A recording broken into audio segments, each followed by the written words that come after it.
দেশের অন্যতম বৃহৎ যমুনা রেল সেতু উদ্বোধনের আনুষ্ঠানিকতা চলছে। পূর্ব ইব্রাহিমাবাদ স্টেশন এলাকা থেকে বিস্তারিত জানিয়েছেন আমাদের টাঙ্গাইল প্রতিনিধি নওশাদ রানা সানভি। বাংলাদেশের সবথেকে বড় ও আধুনিক রেল সেতু আজ টাঙ্গাইলে 11টা 20 মিনিটে উদ্বোধন করা হবে। যমুনা রেল সেতু 2011 সালের মার্চে পিলার নির্মাণের জন্য পাইলিং কাজ শুরু হয়।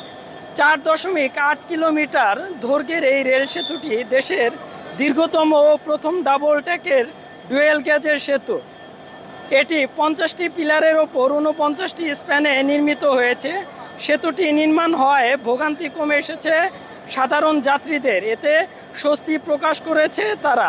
অত্যাধুনিক স্টিল প্রযুক্তির অবকাঠামোতে দাঁড়িয়ে থাকা ডাবল ট্র্যাকের সেতুটি 100 বছরের স্থায়িত্বের অঙ্গীকারের মাথা উঁচু করে জানান দিচ্ছে বাংলাদেশ সম্ভাবনাময় অগ্রযাত্রার কথা।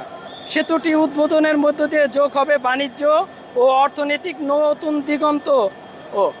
এছাড়াও যমুনা সেতুর পাশে যে যুক্ত রেল সেতুটি 20 মিনিট সময় লাগতো, এই সেতুতে পার হতে 3.5 মিনিট সময় লাগবে।